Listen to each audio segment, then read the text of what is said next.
Isang bagong wave ng pagkilos ang kumakalat sa XRP community.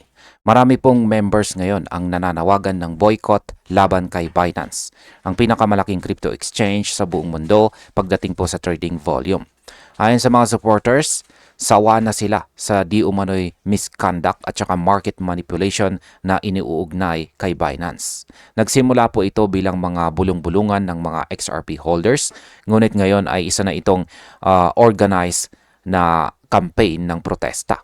Ang layunin po ay simple, i-withdraw ang kanilang mga pondo bilang simbolo ng pagtutol sa proteksyon at kanilang investment. Kaya yan po ang siyang ating pag-uusapan sa video na ito, pero bago po tayo magpatuloy ay pakibasa na lamang po muna ang disclaimer dito po sa ibaba ng ating screen. At ang ating unang tanong ay sino po ba ang namumuno sa panawagang ito? Sabi po rito ay leading the charge is Levi Rietveld, founder of the Crypto Crusaders channel and a well-known voice in the XRP community. In a recent video posted on X, Rietveld made a passionate appeal for action, declaring, "The only way for us really to get Binance and other major exchanges to do the right thing is to put our money where our mouth is." Yan, paliwanag po natin yan. Ang nangunguna po sa kampanyang ito ay walang iba kundi si Ginoong Levi Rietveld. Siya po ang founder ng Crypto Crusaders channel at kilalang boses sa XRP community. Sa kanyang video po sa X, sinabi ni Ginoong Levi na ang tanging paraan upang mapilitang gumawa ng tama ang mga malalaking exchange tulad ni Binance ay ang mismong paggalaw ng community.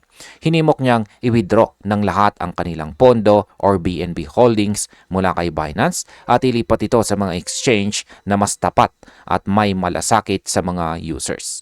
Sa market impact, kung maraming XRP holders ang susunod sa panawagan ni Ginong Levi, maaari pong magkaroon ng liquidity shortage kay Binance na posibleng magpababa ng volume sa BNB at saka XRP trading pairs. Paano naman po nag-react ang XRP community sa panawagang ito?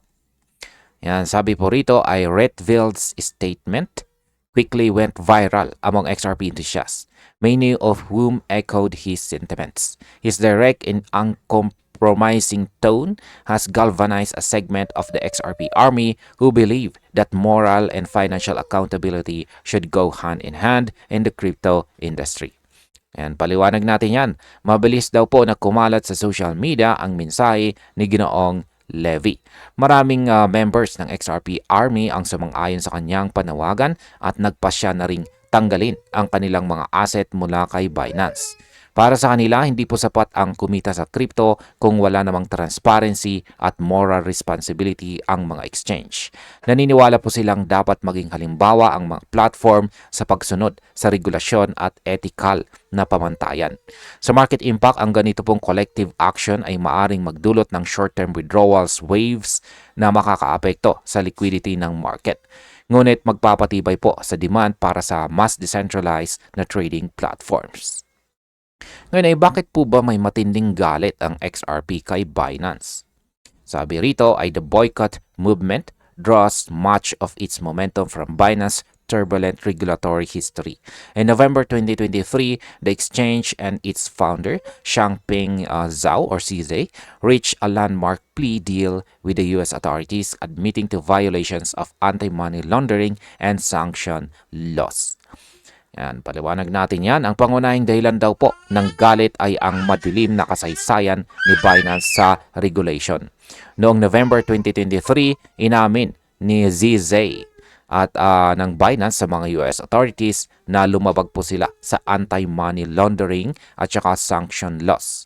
Nagbayad sila ng mahigit $4.3 billion bilang multa at bumaba po si Ginoong ZZ bilang CEO matapos umamin sa kasong kriminal. Para sa maraming XRP supporters, ito po ang patunay na hindi dapat pagkatiwalaan ang ganitong centralized platforms. Sa market impact, ang ganitong mga issue ay nagdudulot ng takot sa mga investors at pwede pong magbunga ng temporary sell-off sa BNB habang tumataas naman ang interest sa mga decentralized options tulad ng XRP-based DEX. Ano naman ang sinasabi ng mga XRP supporters tungkol sa mga exchange? Sabi rito ay to many XRP supporters, those events confirmed long-standing suspicions that centralized exchanges wield too much unchecked power. Redfield and others have cited this as a warning that crypto's foundational principle, self-custody, has been undermined by the dominance of exchanges that operate above regulatory scrutiny. Paliwanag natin yan. Para daw po sa mga XRP believers, ang mga pangyayaring ito ay nagpatibay ng matagal na nilang hinala na masyadong malakas at walang limitasyon ang kapangyarihan ng mga centralized exchanges. Ayon kay Ginoong Levy, ang tunay na diwa ng crypto ay ang self-custody o ang paghawak ng sariling pondo. Ngunit dahil sa sobrang dominasyon ng mga exchange, nawawala na raw ang layunin ng decentralization. Sa market impact, kung lalakas po ang panawagan para sa self-custody, maaari nitong itulak ang pagtaas ng demand sa hardware wallets at decentralized wallets tulad ng Ledger at saka Zoom. Ngayon ay totoo ba ang mga paratang ng market manipulation laban kay Binance? Sabi rito ay beyond regulatory issues, Binance has faced renewed criticism over alleged market manipulation and opaque trading practices. On-chain analysts and independent investigators have highlighted irregular transfer patterns between Binance wallets and certain market maker addresses. Paliwanag natin yan. Bukod daw po sa usaping legal, ay binabatikos din si Binance dahil sa umano'y market manipulation. Ayon sa ilang on-chain analyst, may kakaibang galaw daw sa pagitan ng Binance wallet at mga market maker addresses tuwing nagkakaroon ng matinding paggalaw sa presyo ni XRP. Kahit paulit-ulit na tinatanggihan ito ni Binance, maraming traders ang naniniwala na may mga internal na transactions na nakakaapekto sa presyo ng mga coin. Kaya sa market impact, ang mga ganitong accusation ay nakakaapekto sa reputasyon ni Binance at maaring magdulot ng paglipat ng mga traders sa ibang platforms na posible pong magpahina sa market share ni Binance. Ano naman po ang mensahe ni Ginoong Levi Redfield tungkol sa transparency? Yan, ang sabi po rito ay for Redfield, the takeaway is clear.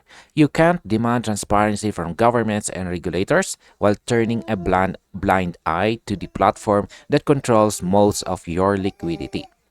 Yan, ayon po kay Ginoong Levy, hindi pwedeng hilingin ng crypto community ang transparency mula sa gobyerno kung sila mismo ay kumikilos sa mga platform na kulang sa honesty.